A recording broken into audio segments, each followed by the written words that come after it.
Okay, so the other thing I've done is I've already shown y'all the digital dash made with a Benese, I'm not exactly sure how it's pronounced, 7-inch Android audio system I got on Amazon, and I'll put a link in the description.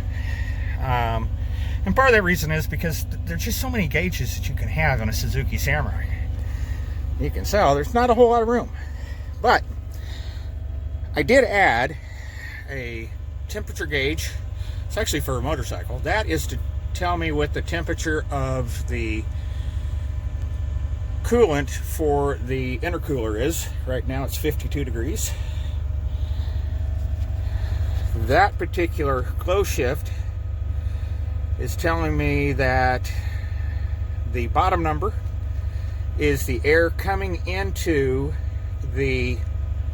that's the air that is actually coming into the air filter. That's in the air filter air cleaner assembly.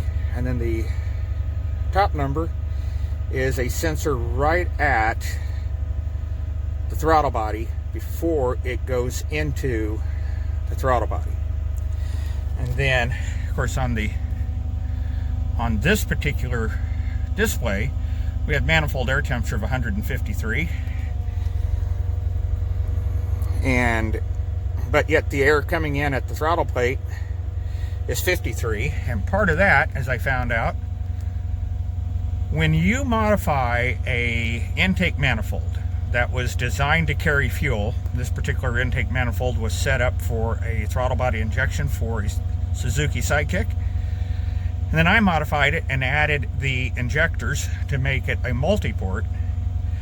You still have coolant running through the intake manifold, and that coolant is heating up the intake manifold. And I'm going to assume, since I'm not an engineer, I'm going to assume that they did that so that the fuel stayed atomized in the intake manifold, because it's the same design they use with carbureted manifolds. I know on old tractors they would heat the carburetor up, especially for the tractors that could run on distillate, which is basically kerosene, and gasoline to help keep it atomized. So I'm going to assume that's why they do it.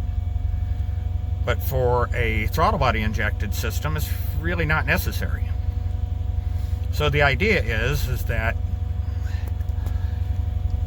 right now, I got coolant temperature of 190 degrees, and it's brought the intake air temperature up because it's heated up the intake manifold. Now, I do have the methanol pressure. I need to get those transducers adjusted because I got the same thing going on with the fuel. Although the fuel's pretty close. It's saying 41, 42. That's probably a little bit on the low side. It's probably closer to 43. And it will vary as the boost goes up. Right now, we've got vacuum of negative 12.7. The odometer is probably pretty close. It's saying 12 and a half, which is actually the closest it's been in a while. And then the gauge down here, the old Bosch, you'll notice it is saying 0, which I'm going to assume is a good thing if it's actually accurate. That is actually the pressure between the supercharger and the throttle body. I put that one on because I wanted to know when I'm driving and I'm at partial throttle, am I managing the air coming into the charge pipe to get that closer to 0? And is the bypass valve actually emptying the charge pipe? Before, there was no way. This was always running like 5 pounds at idle-ish, 5-ish pounds. And then when I would accelerate real hard, slam the throttle shut, it would go all the way up to about 15, almost 20 pounds, which means that the bypass valve couldn't dump it, which kind of makes sense. It's only 25 millimeters. You've got 50 millimeter of tubing coming in. You've got a supercharger that's putting up 500 cc's per revolution. Let's just say you're at 4,000 RPM. And there's no way the supercharger is 100% efficient. But even with that, there's no way that little 25 millimeter bypass valve can get rid of all that air that's in the charge pipe. So I was having pressure buildup, which created heat. I think that was part of the heat soaking that killed the first supercharger. So now we're going to try something here. We're going to see what happens.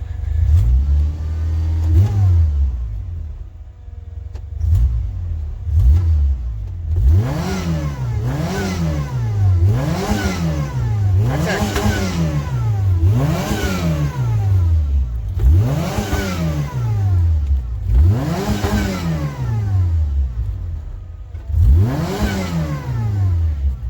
Yeah, let's see what this is showing for boost.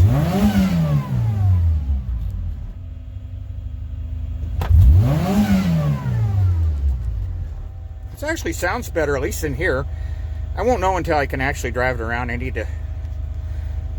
to swap out one more tire. The last time I was out, I ripped a football-sized hole in the front tire, so I'm still running around on the spare, which is a different offset. It's not a locking bead rim, so it pulls to that side. So I really don't have any interest right now at the moment of getting out. Not to mention the fact I'm not sure if they consider that as essential travel.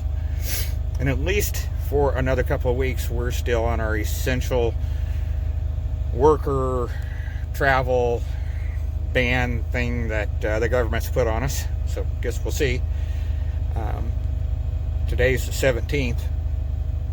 And I'm thinking that the Kansas City area is going to be, at least Kansas City, Missouri, I think they're lifting theirs on the 1st of May.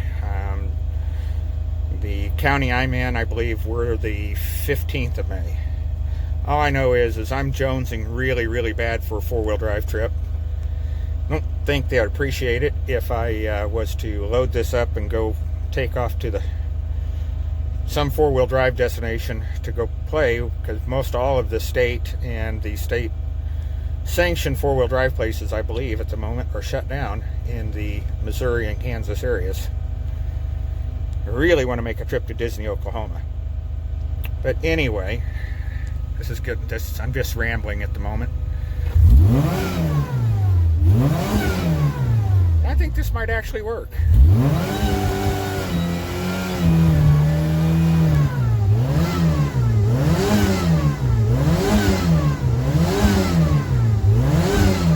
Well, we're hitting about 60 degrees in the air temperatures in the charge pipe, and it's pretty close. That's what the coolant for the intercooler says. We're pretty doggone close at 59.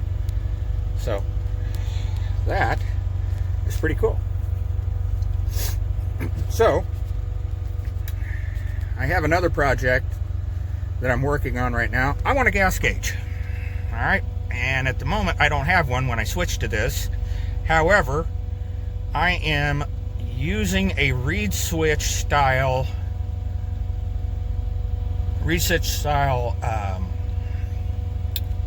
fuel level sender, and I'm playing with the Arduinos to see if I can add additional analog inputs to my Megasquirt MS3X.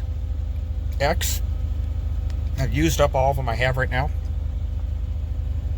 Between the water methanol, fuel pressure, I've used up all of my inputs. I did also turn up the water methanol, so hopefully, yep, and it is. Now it is kicking on, so hopefully I'll save the supercharger the next go around so that I can at least try to cool it off. Between the butterfly valve and water methanol, maybe I won't heat soak it so bad like I did the last time when I was beating on a hill for about 10 minutes and bouncing off a red line. Kind of got a little hot.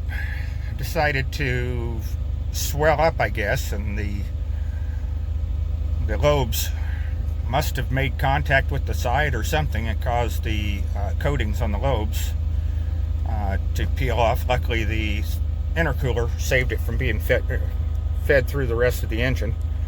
That would really suck if it got fed through the engine and got caught up in an exhaust or an intake valve and lost compression, possibly burn up a valve or a valve seat. It's just been bad.